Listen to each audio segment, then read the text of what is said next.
Hi there, ये MGT601 SME management की short lecture series का लेक्चर नंबर 18 है। इस लेसन के अंदर आपको मेन पॉइंट्स करवाए जाएंगे और ये स्लाइड्स भी आपसे शेयर की जाएंगी। इस लेसन का टाइटल है problems face by newly established company. अब आपके सामने लर्निंग ऑब्जेक्टिव्स हैं। इस लेसन के अंदर आप क्या स्टडी करेंगे। सो ये लेसन जो है वो कंटिन्यू है जो प्रीवियस लेक्चर की प्रॉब्लम का है, और उसके अलावा फिर इसके अंदर जो है वो डील किया जाएगा जो टीथिंग प्रॉब्लम है जो कि एक न्यूली इस्टेब्लिश कंपनी फेस करती है। तो सबसे पहले इसमें है कैश फ्लो एनालिसिस। जो कैश फ्लो एनालिसिस से मुराद जो है मूवमेंट है मनी की इन और आउट ऑफ अ बिजनेस, जो बिजनेस के अंदर आता है और बिजनेस के बाहर जाता है, जो डिटरमाइन करता है फाइनेंशियल हेल्थ जो है बिजनेस की, और ये रिप्रेजेंट करता है साइकिल जो है कैश इनफ्लो का और आउटफ्लो का, जो कि नेसेसरी होता है मेंटेन करने के लिए बिजनेस की सॉल्वेंसी। सो पर्पस जो है कैश फ्लो एनालिसिस का वो ये है कि स्टडी करना जो कैश इन इन इन है और आउट है बिजनेस के, जो अंदर आ रहा है और जा रहा है बिजनेस से बाहर, उस कैश का फ्लो। और एम जो होता है इंश्योर करना कि बिजनेस का जो है वो कैश फ्लो जो है वो सफिशेंट हो, काफ़ी हो, ताकि ऑपरेट किया जाए, ग्रो किया जाए। और ये प्रोवाइड करता है बेसिस, बुनियाद प्रोवाइड करता है इफेक्टिव कैश फ्लो मैनेजमेंट के लिए। सोर्सेज जो है फंड्स की वो क्या होती हैं, शॉर्ट टर्म सोर्सेज होती हैं जिसके अंदर नेट ट्रेड क्रेडिट और कमर्शियल लोन्स हैं। इंटरमीडिएट लोन्स होते हैं और जिसके अंदर इंक्लूड है loans from banks, lease finance और फाइनेंशियल असिस्टेंट। इसके अलावा लॉन्ग टर्म लोन्स होते हैं जैसे कि बैंक से होते हैं। इसके अलावा इक्विटी कैपिटल है, इन्वेस्टमेंट्स ऑफ अर्निंग्स हैं, और इसके अलावा इक्विटी है यानी कि सेल करना स्टॉक को या फिर शेयर्स को ताकि कैपिटल जो है वो रेज किया जा सके। सो उसके बाद है फिर anticipated return on investment. Feasibility study जो है उसको डिटरमाइन किया जाता है असेस करते हुए कि क्या प्रोजेक्टेड रिटर्न जो इन्वेस्टमेंट के ऊपर वो सेटिस्फैक्ट्री है, और इसको कैलकुलेट किया जा सकता है कंपेयर करते हुए average earnings expected over a specific period to the total amount, और या फिर जो नेट वर्थ है ऑर्गेनाइजेशन की। सो ये जो असेसमेंट है इंक्लूड है एक कंपैरिजन जो है पोटेंशियल यील्ड जो है अल्टरनेटिव इन्वेस्टमेंट अपॉर्चुनिटीज़ की to determine the viability of a new venture. So जो असेसमेंट है पर्सनल रिक्वायरमेंट्स की और ऑर्गेनाइजेशनल कैपेबिलिटीज़ की। सो जो सक्सेस है एक एंटरप्राइज की वो हैवली डिपेंड करती है स्किल्स के ऊपर और जो टैलेंट है उसके ह्यूमन रिसोर्स का। सो इसी वजह से असेसमेंट जो है अवेलेबल टैलेंट की और स्किल्स की जो कि मैच कर ऑर्गेनाइजेशन के स्ट्रक्चर को वो क्रूशल है, और एक लिस्ट जो है रिक्वायर्ड स्किल की ज़रूरत होती है इफेक्टिव इम्प्लीमेंटेशन के लिए न्यू वेंचर के।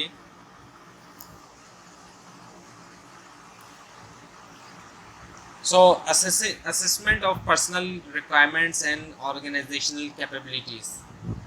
सो स्टेप्स जो है डिटरमाइन करने के लिए पर्सनल रिक्वायरमेंट्स और designing the initial organisational structure including and ascertaining the anticipated workflow or activities through activity analysis. So this ये हेल्प करता है आइडेंटिफाई करने में जो टोटल रेंज ऑफ एक्टिविटी है और जो लेवल ऑफ स्किल जो कि ज़रूरत होता है इफेक्टिव इम्प्लीमेंटेशन के लिए न्यू वेंचर की।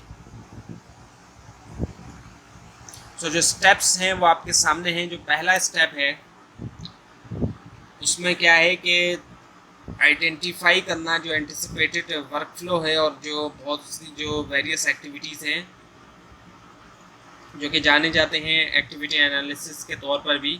सो गोल होता है डिटरमाइन करना जो टोटल रेंज ऑफ एक्टिविटीज़ हैं और जो रिक्वायर्ड लेवल ऑफ स्किल्स हैं।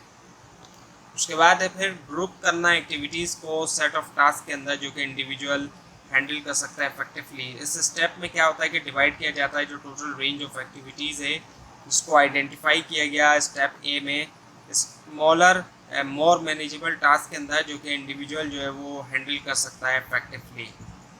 और उसके बाद है फिर सी जो है कैटेगराइजेशन जो है बहुत से टास्क की ताकि फॉर्म किया जाए बेसिस स्ट्रक्चर की एक ऑर्गेनाइजेशन के। सो यानी कि ग्रुपिंग करना टास्क जो कि आइडेंटिफाइड हुए स्टेप बी के अंदर कैटेगरी के अंदर, और वो बेस्ड करता हो सिमिलैरिटी या फिर जो रिलेशनशिप है relationship to each other.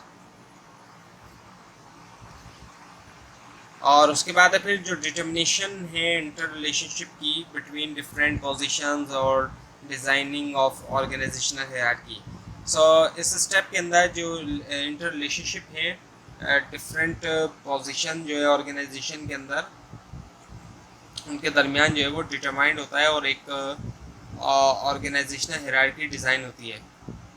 So hierarchy जो है वो स्पेसिफाई करेगी जो लेवल्स ऑफ अथॉरिटी है और जो रिस्पॉन्सिबिलिटी है हर पोजीशन के लिए ऑर्गेनाइजेशन के अंदर और वो कैसे रिलेट करते हैं एक दूसरे को। So now the analysis of competition. So direct competition. So दो तरह के जो कंपटीशन है एक्चुअली हर ऑर्गेनाइजेशन फेस करती है दो तरह के कंपटीशन।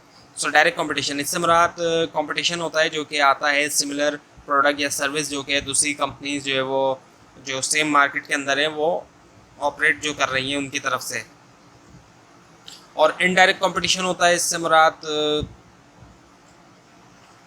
ये आता है सब्सटीट्यूट प्रोडक्ट या सर्विस जो कि सेटिस्फाई कर सकती है सेम कस्टमर नीड्स को as the organisation offering, even though के वो जो है डिफरेंट मार्केट या इंडस्ट्री से भी हो। सो कॉम्पिटिटर एनालिसिस जो है एक असेसमेंट है जो इवेल्यूएट करता है स्ट्रेंथ्स को और वीकनेस को एग्जिस्टिंग और पोटेंशियल कॉम्पिटिटर की मार्केटिंग के अंदर और स्ट्रेटेजिक मैनेजमेंट के अंदर, और ये ऑफर करता है कि strategic concept context actually identify करने के लिए अपॉर्चुनिटीज़ भी और थ्रेट भी, प्रोवाइडिंग बोथ एक ऑफेंसिव और defensive approach. So problems face by small business. Small business frequently encounter करते हैं इश्यूज जो कि रिलेट करते हैं उनके साइज से और इसके अलावा अंडर कैपिटलाइजेशन। क्योंकि पुअर प्लानिंग जो है वो एक कॉमन कॉज है बैंकरप्टेसी का, ना कि economic factors. So rule of thumb जो है एंटरप्रेन्योर के लिए वो क्या है, एक्सेस होना सम ऑफ मनी का एटलीस्ट इक्वल हो वो प्रोजेक्टेड रेवेन्यू के लिए फर्स्ट ईयर के लिए बिजनेस के, प्लस जो एंटिसिपेटेड एक्सपेंसेस हैं ताकि अवॉइड किया जाए अंडर कैपिटलाइजेशन, इनकी कम होना कैपिटलाइजेशन का एक तरह से, जो कि कॉमन कॉज होता है बैंकरप्टेसी के लिए स्मॉल बिजनेसेस के लिए। सो स्मॉल बिजनेसेस फेस करते हैं प्रॉब्लम जिसको जाना जाता है इस एंटरप्रेन्योरियल मिथ या ई मिथ के नाम से।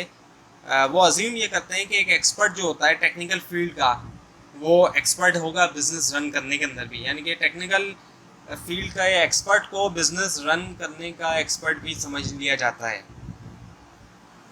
जबकि additional business management skills required होते हैं एक बिजनेस को इफेक्टिवली रन करने के लिए। अगर इस तरह के स्किल्स नहीं है एक टेक्निकल पर्सन के पास तो ऐसा टेक्निकल पर्सन बिजनेस रन नहीं कर सकता। सो लार्ज बिजनेस का जो है वो एक सिग्निफिकेंट इम्पैक्ट हो सकता है सक्सेस के ऊपर स्मॉल बिजनेसेस के, जो कि एक प्रॉब्लम है बहुत सी स्मॉल एंटरप्राइजेस के लिए। सो फील्ड प्रॉब्लम्स जो है स्टार्ट करने के लिए स्टार्टिंग अ न्यू एंटरप्राइज।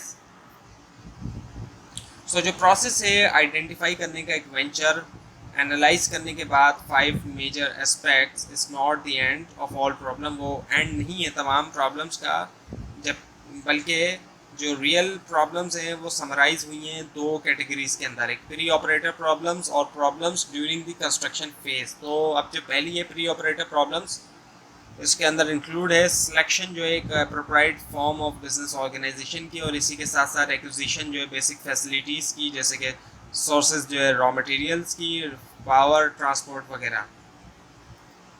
और उसके बाद problems during the construction phase, इससे मुराद क्या है जो कि प्रॉब्लम्स जो कि कंस्ट्रक्शन फेज के दरमियान है ये रिलेट करती हैं जो एक्विजिशन ऑफ लैंड है, कंस्ट्रक्शन ऑफ बिल्डिंग है और दूसरे सिविल वर्क, इसके अलावा एक्विजिशन ऑफ मशीनरी और उसकी इंस्टॉलेशन।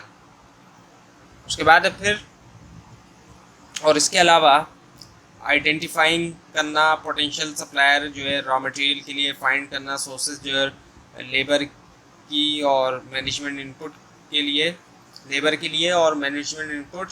उसके अलावा कंडक्ट करना मार्केट रिसर्च, एनालाइज करना पोटेंशियल मार्केट्स प्रोडक्ट्स या सर्विस के लिए, और एक्सप्लोर करना ऑप्शंस को ऑब्टेन करने के लिए वर्किंग कैपिटल, और इस्टेब्लिश करना रिलेशनशिप पोटेंशियल लैंडर्स के साथ, और कोऑर्डिनेट करना जो एक्विजिशन है वेरियस एसेट्स का, और मैनेज करना कंप्लीशन जो है वो नेसेसरी टास्क की।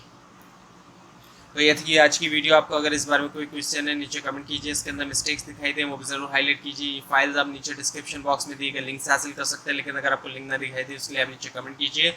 और इस पूरी सीरीज को देखने के लिए इस चैनल को सब्सक्राइब कीजिए, बेल आइकन के ऊपर क्लिक कीजिए। Thanks for watching this video and best of luck for your exam.